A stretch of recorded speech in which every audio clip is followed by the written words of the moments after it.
welcome everyone. This is second episode, and today we're going to be discussing a little bit of men's health, a little bit of how to improve yourself, how to become a little bit better, how to have turn yourself into the state of mind that sort of helps us overcome adversities and difficulties, primarily mentally and physiologically.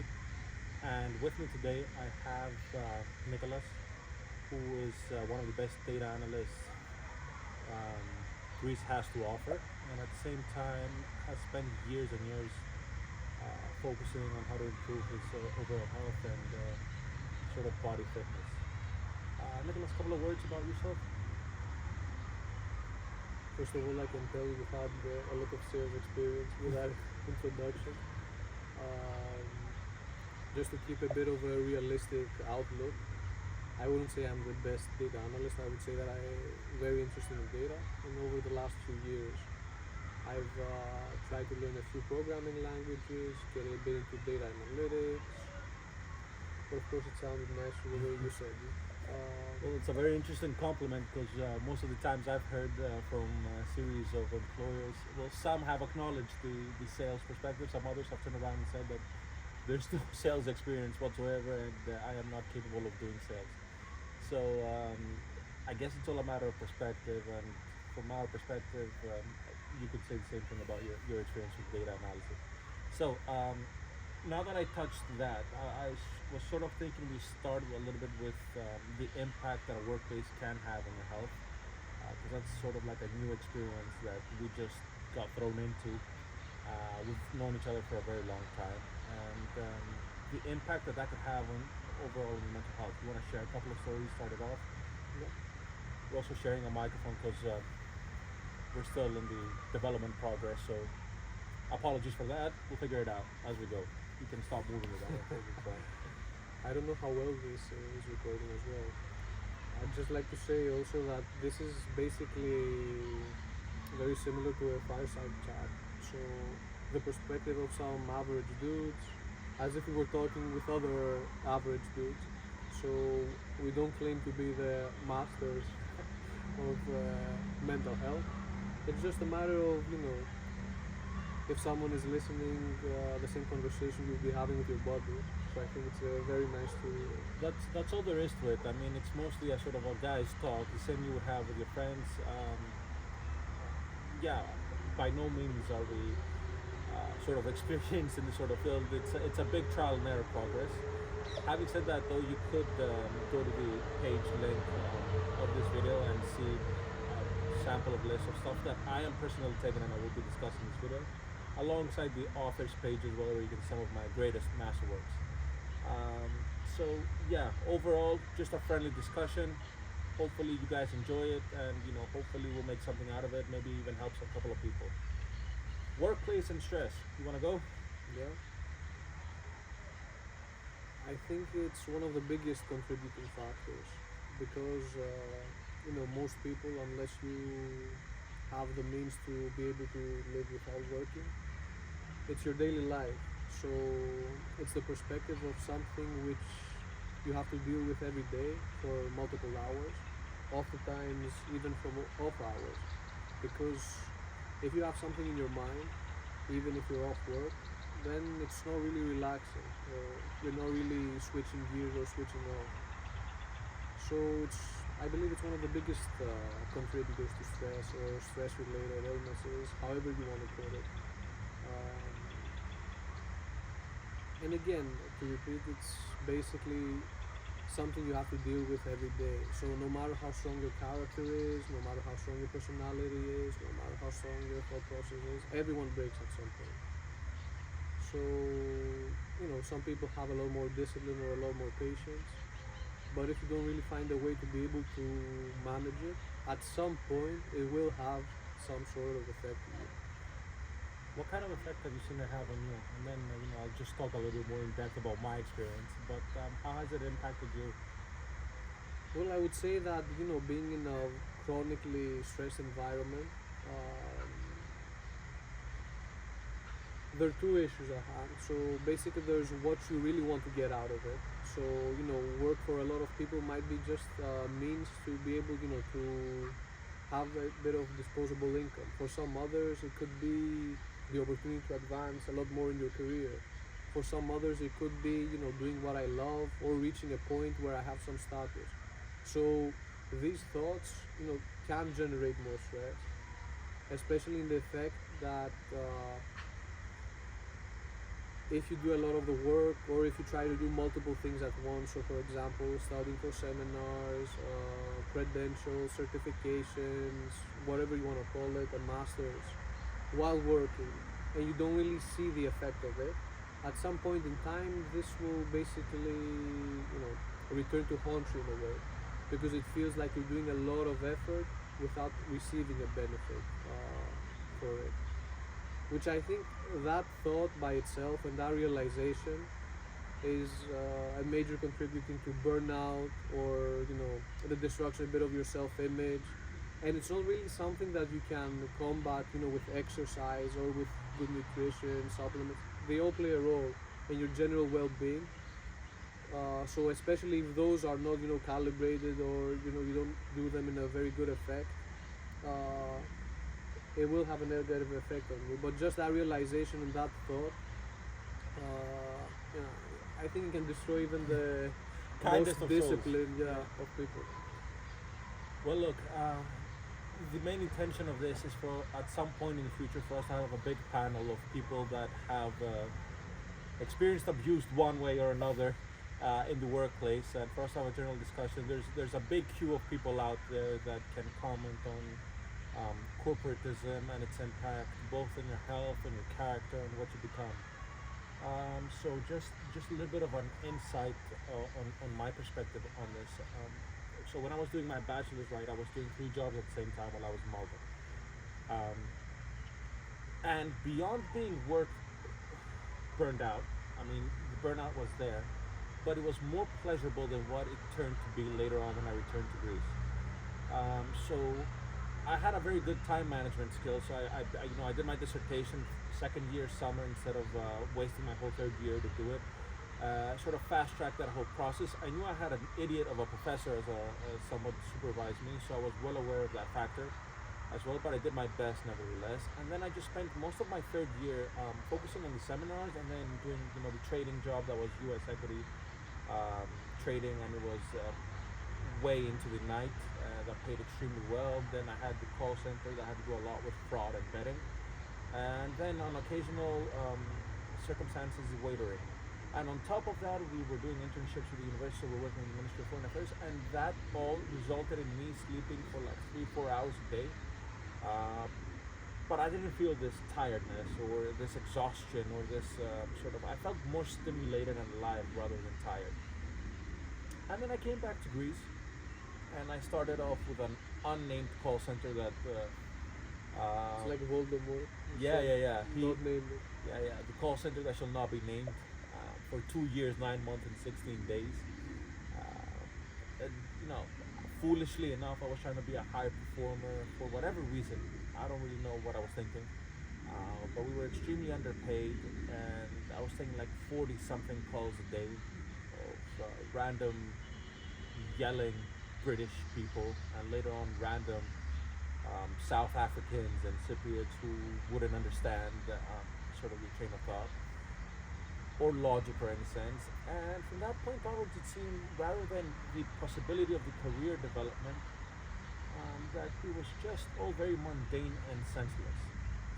Post that, I switched to the expert network industry, and I started off with a very, very aggressive expert network. And the stress I felt there, I could physically feel it in my throat and in my body, right? And granted, the management I had was a Yaling fatso.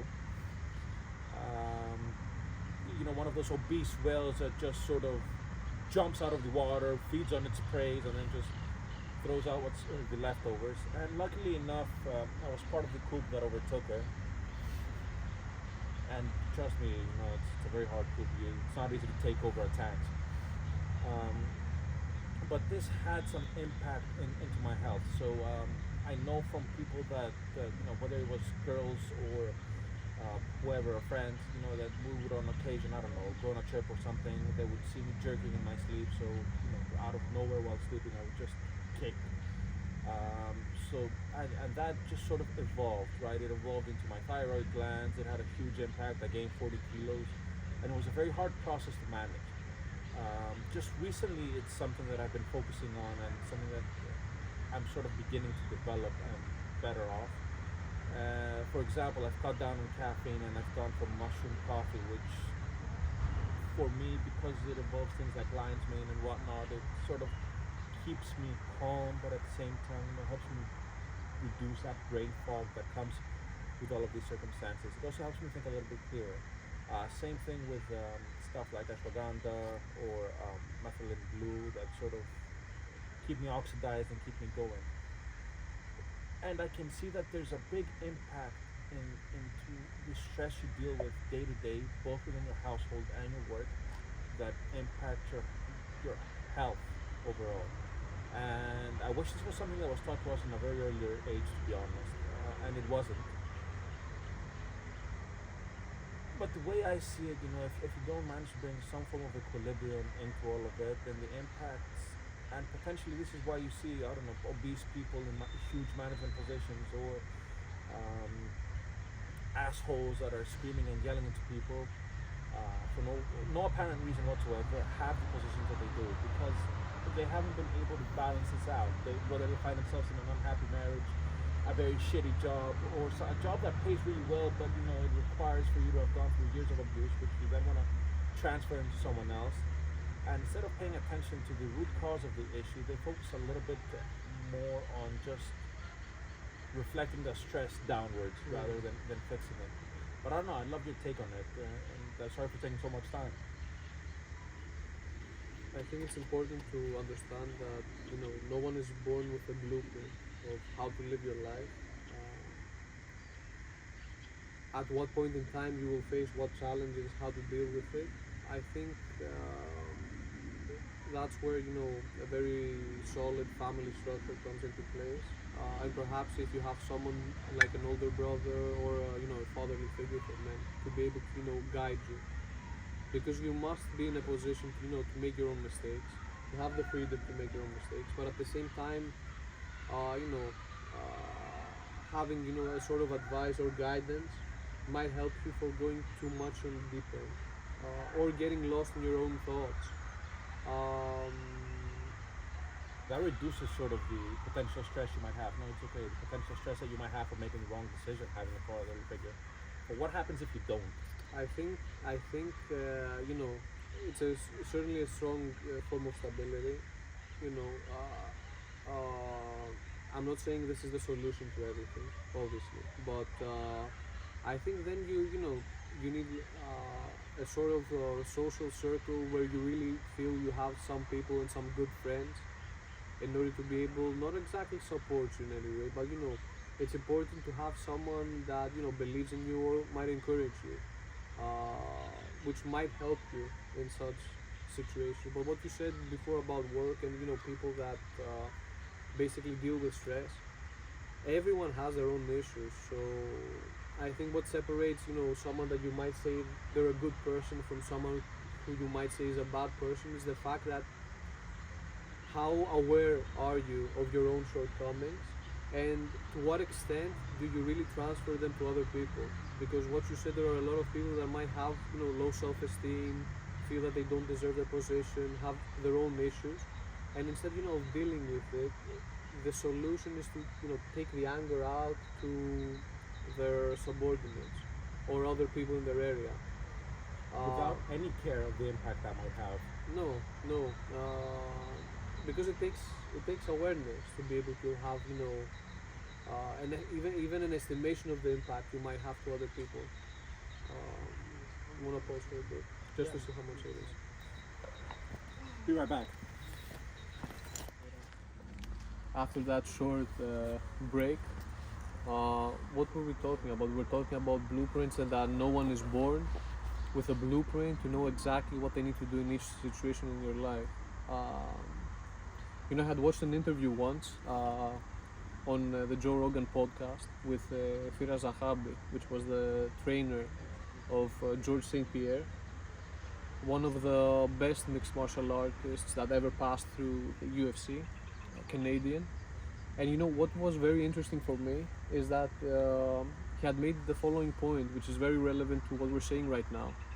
He had said that he tried each time to tailor the training session of George so that it's not very, very, very difficult, because if you have a situation or a training session that's very, very, very difficult, you demotivate the other person.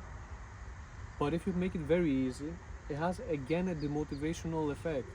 So I think this is very relevant to the situations and the even work environments, where if you're stuck either in a very high stress environment where you don't feel fulfilled, you feel everything is extremely challenging, your body loses the will to try and attempt to make something out of it.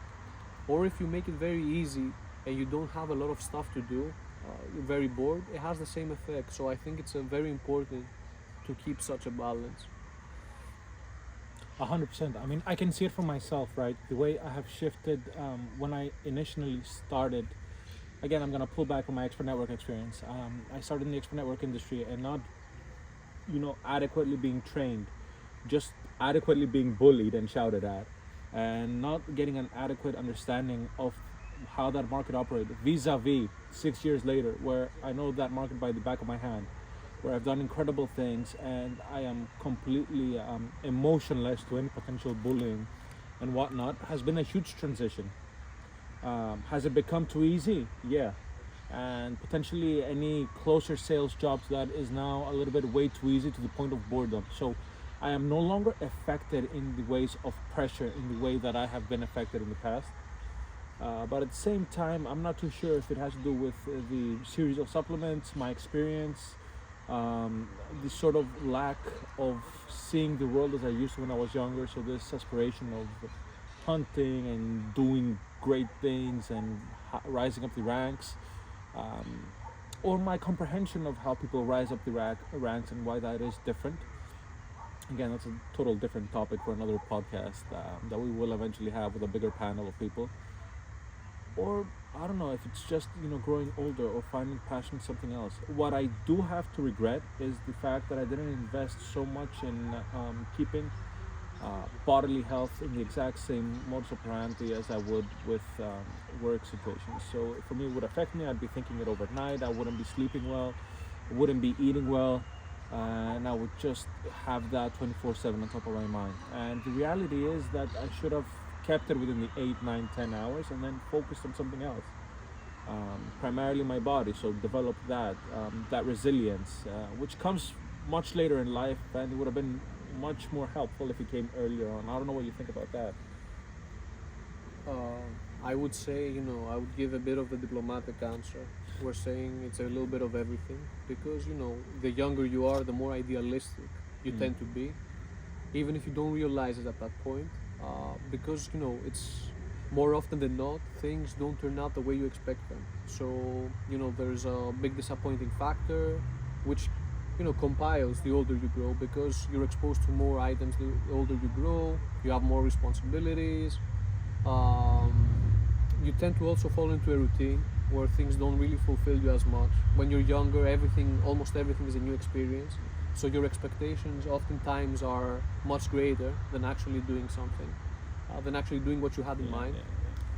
But I would say again, you mentioned that you didn't have, you didn't give the attention to your body that you wanted. It goes again back to the point of the blueprint. Like, it becomes very difficult or almost impossible from the start to do everything correctly. You have to make a choice. There's always an opportunity cost of the choice you make. So you invest more time in work or university or whatever, something lags behind. De facto you can't do everything at once. I would say at the point it's a learning experience.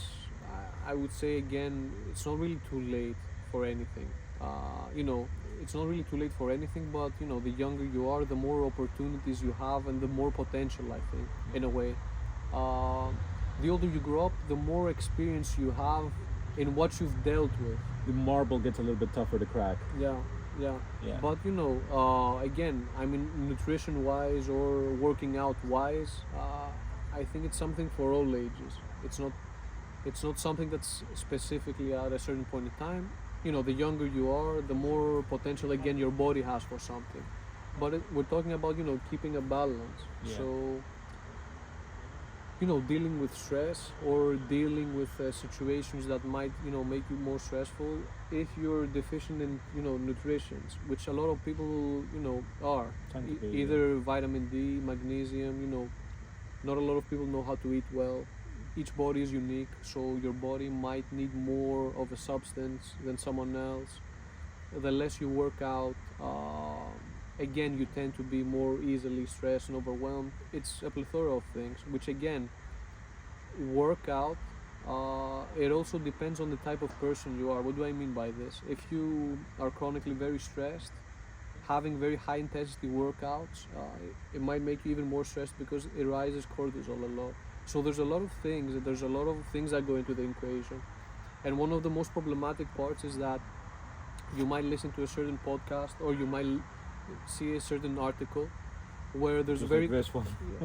well, there's very conflicting advice. So you might open up YouTube and you see why eating 4 eggs a day is bad, and the very next video says the exactly opposite thing. So I would say, because each person is very unique, you need to really start seeing what works for you.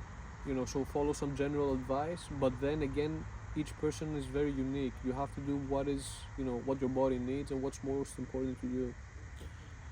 It's very interesting because the main point of this is that you should listen to your body, right?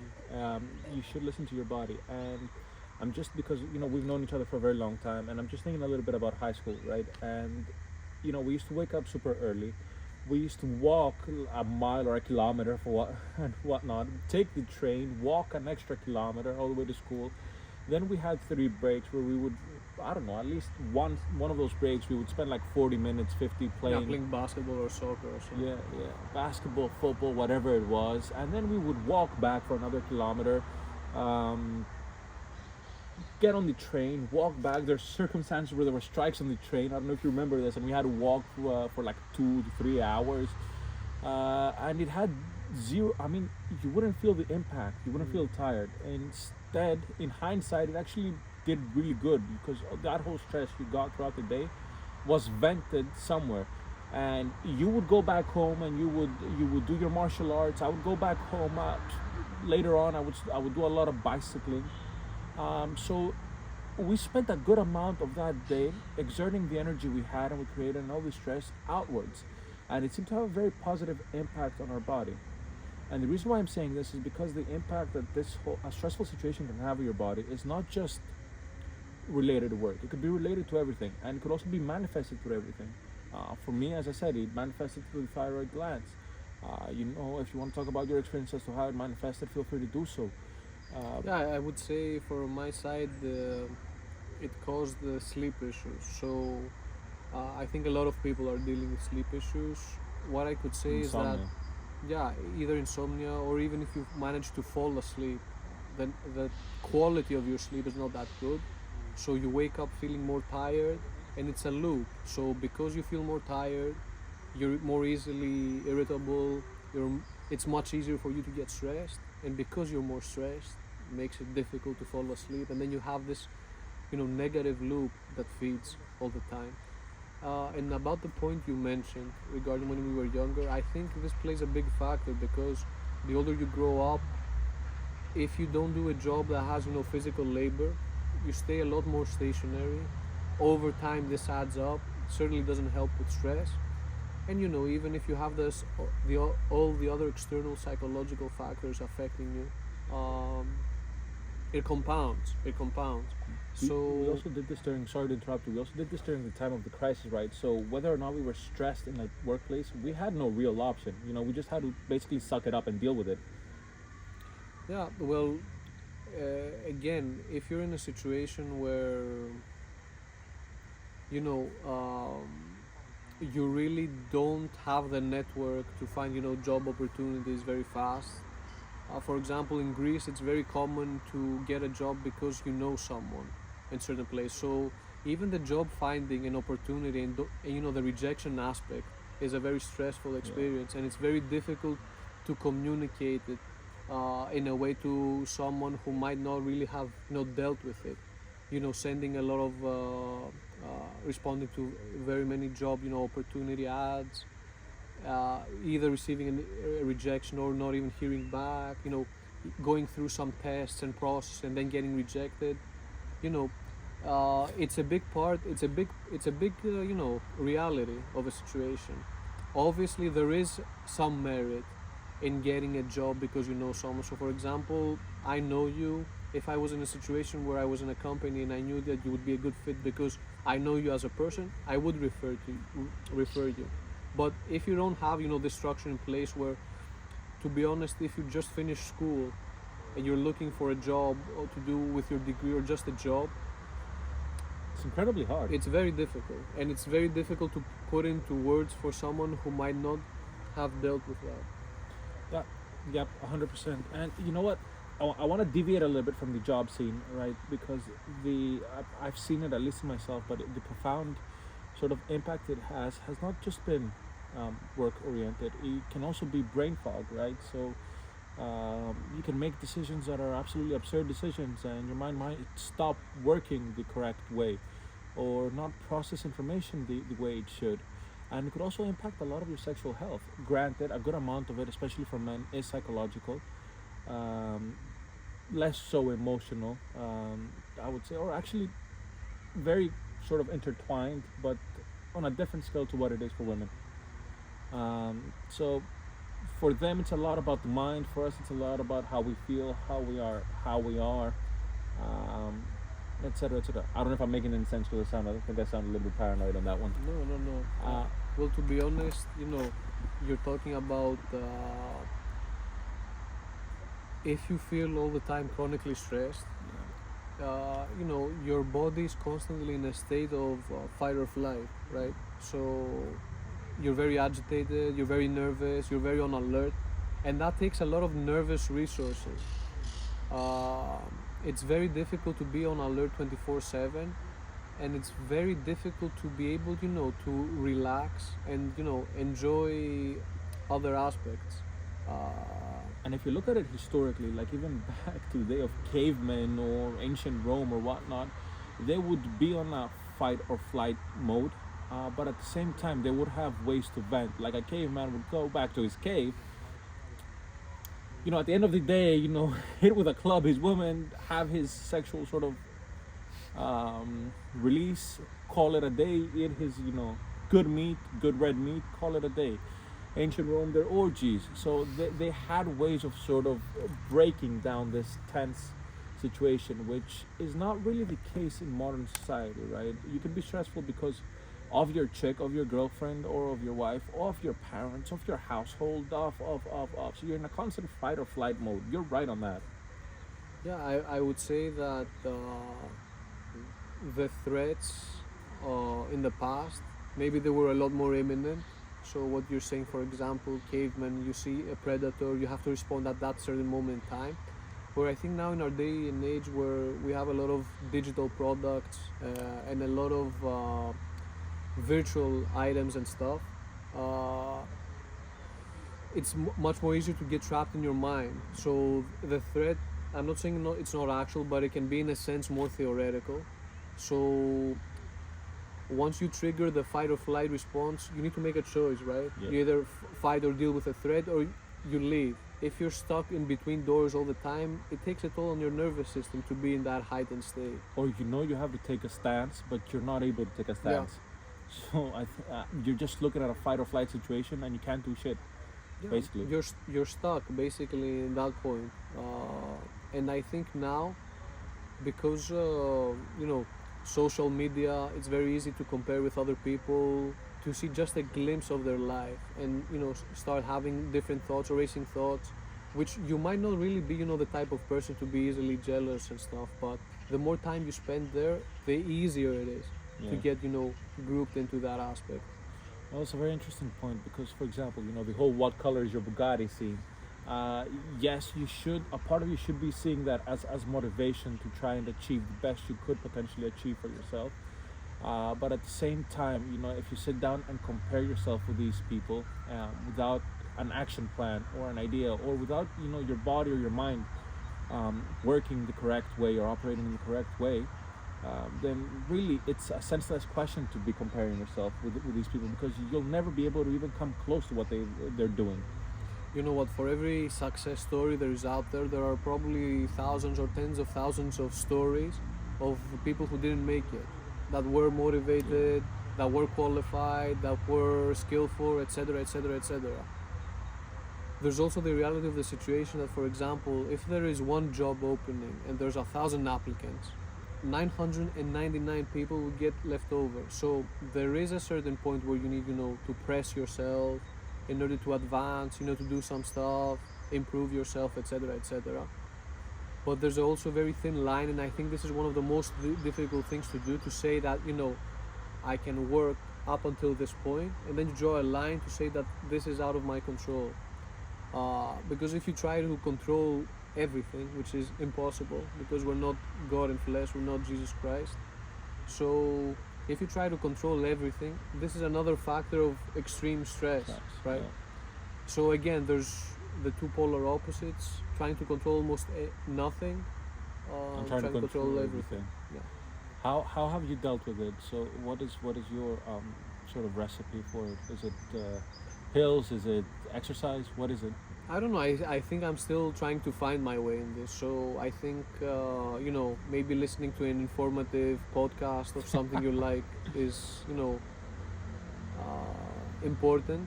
I think trying to find, some balance to work out and do something you enjoy working out, not just doing it for the sake of it, is also important.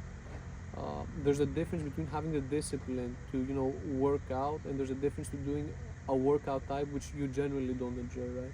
Yeah, 100%. Yeah. So I would say that, so again, a combination of maybe trying to eat a bit better, trying to cut out sugar as much as possible, and having, some nutrients, supplements and stuff. So, this is just, each of these things is a piece of the puzzle, right?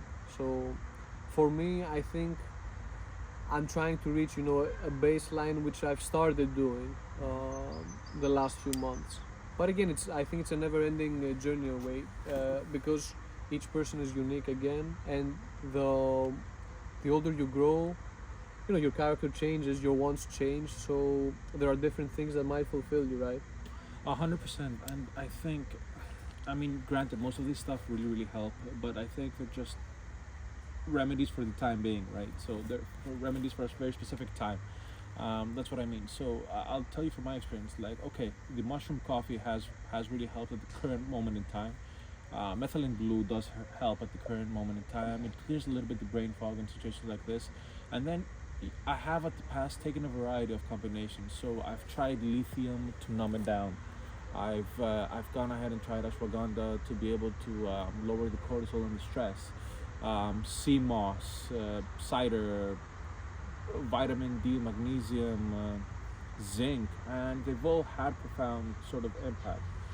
But I think, for me at least, what the best solution to all of this is pretty much what we're doing now here today, right? So it's enjoying a little bit of the sun, yes, finding a sort of recipe that helps you sort of improve, working out a little bit, trying to avoid very fight or flight, consistent stimulation. So there's no need for you to hear the news on a daily basis where you just hear the negatives, because the negatives appeals to a bigger audience than potentially the positives, and just sort of try to focus a little bit on developing yourself day by day, step by step. Void out as much noise as you can and take it from there. Yeah, I agree. You know what, there might not be, unless you have an extreme deficiency in something, it might not be, the solution. But if you can make yourself feel better in general and have a better well-being, why deprive yourself of that? Yeah. So for some people it might not be the ultimate solution. For some others it might help them in a less, have a less of an effect. But I think, you just need to be able to track what works and what doesn't for you. And also very important, to keep a track of your blood work. So, hormone levels, testosterone levels. You mentioned cortisol, one of the biggest killers of, testosterone, mood, whatever you might call it. And for men, it's really important. Like, was reading a study the other day that the average testosterone levels for the last 100 years for each generation slowly declining, which to a big effect I believe, certainly the quality of food is not as good as it used to Oh, be. it definitely isn't. Stress a Yeah. lot. So I think it's important to be able to do this track, because what you mentioned is very good, but for each person it might affect something different. So for Yeah. you the solution might be zinc, zinc, vitamin D, etc. For some other person it might be, the sleep quality, magnesium. But it's important to have a baseline of blood work as well, to understand, Where it's coming from. yeah, physiologically, to tie what you're feeling Yep. with something that is there, because there's a big difference in a doctor being able to diagnose you with something and telling you, what, I don't see anything, and it's a big difference between that and what you are actually feeling inside.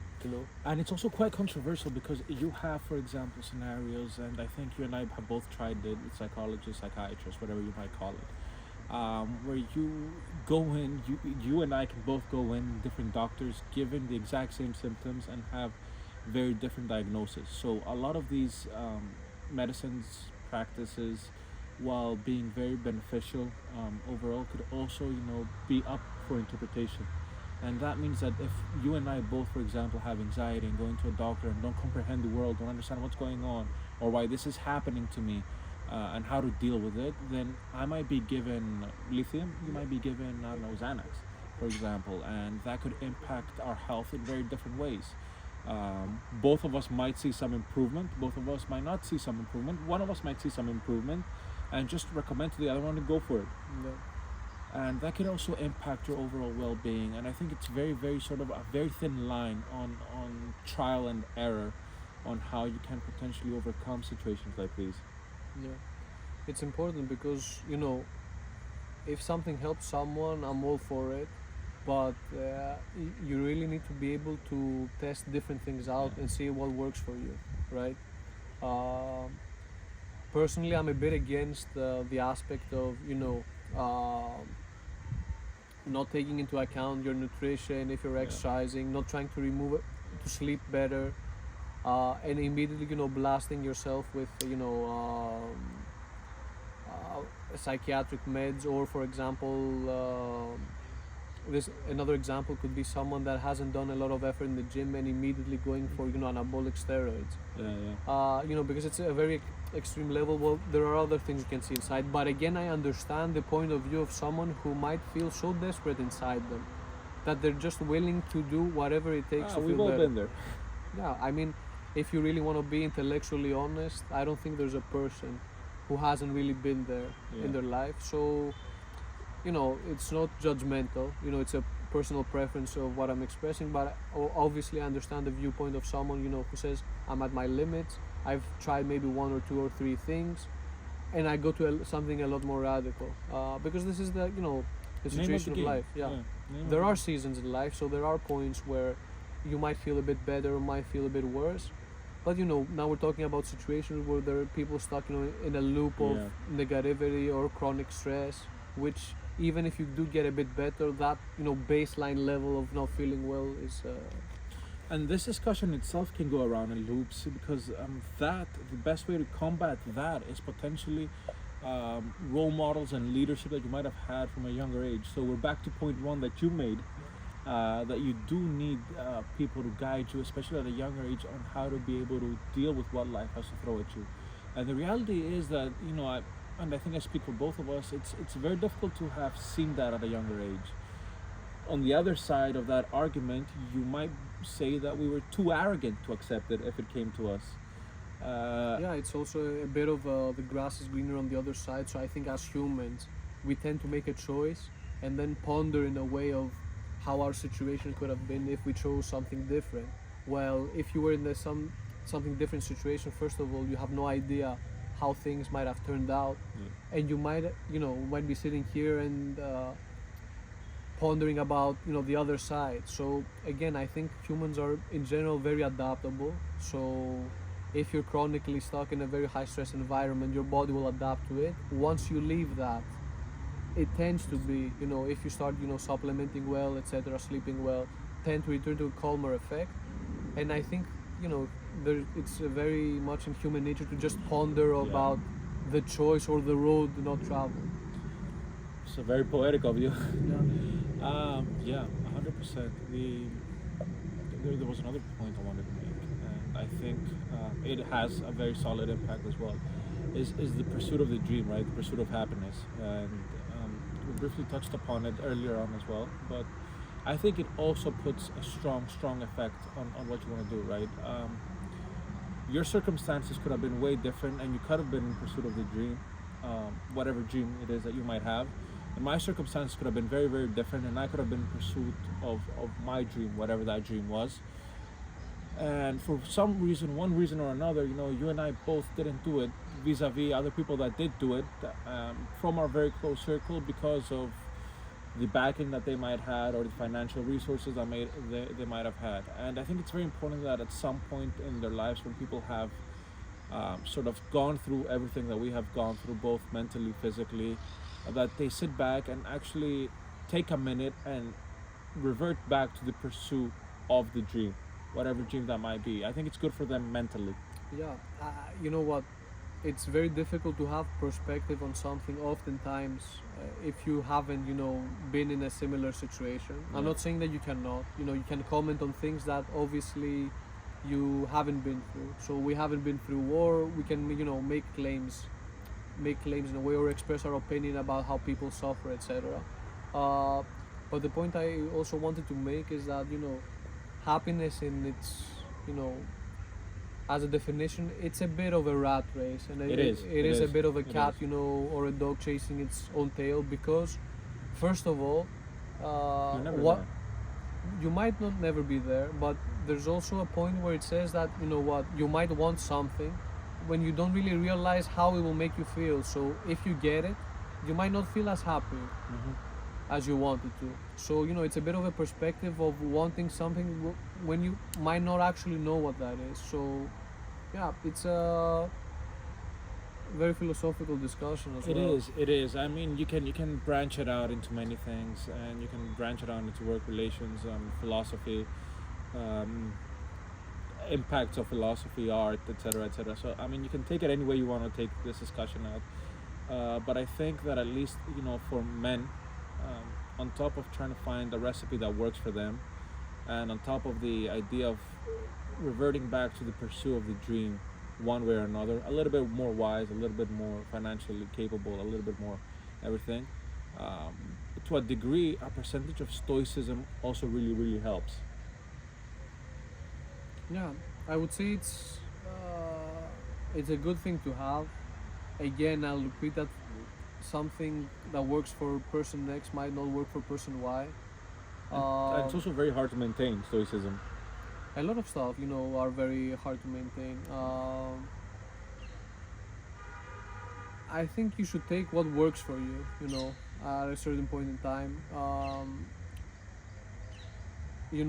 I want to avoid putting the label, because there might be someone who might, exert a lot of effort into something and be constantly disappointed with something. One of the things that I want to a bit avoid is canceling out a bit of their own effort. So because there's a lot of self-help or whatever, or life coaching that has become very popular now, that centers a lot about the person. So you failed because you didn't try hard enough. You don't know each person's story, right? So you don't know that adopting such an approach, you immediately cancel any actions or thoughts any person has, which is very demotivating as well, right? It is. As we mentioned before, you don't know how life might play out. You don't know each person's situation. So trying to be a bit disciplined, I get it, but it's important not to go to the other side where you basically cancel all the efforts and actions that someone might want by various individuals. 100%. I mean, all the way. It's very difficult. It's a very difficult sort of recipe for success, or at least a recipe for mental stability. But you can come and go from it in waves, and that can have a huge toll, and can also have huge benefits. You might be depressed and overworking, and you might be really fast and successful. So by the time I was 25, I was management in a company. I had my own unit. I was doing really fantastically. But was I happy? Questionable. I was receiving a lot of bullying, and I couldn't manifest this. Did I put it down to my inferiors? No. Have I ever put it down to my interiors? No, I've always tried to have a recipe of a very decentralized approach in leadership. So their own portfolio, do what they do, come back to me when something messes up, fucks up, and I'm here to cover it for you. But that's not the way I was brought up, right? So, and neither was that the way that these people that brought me up were brought up. So the manager that was abusive to me had an abusive manager, and she didn't try to improve herself. She just tried to replicate the exact same scenario, the exact same modus operandi. So I mean, these whole sort of discussion can branch out into many things. I think we can call it a day at this point. I think we can call it a day. I also wanted to say the same thing. So it was nice having this discussion. In general, I think this is a discussion we more or less have between each other oftentimes. So it feels a bit natural, to just go into it. So, whoever might have benefited from it, or, have, something extra to keep in mind that was helpful, I think.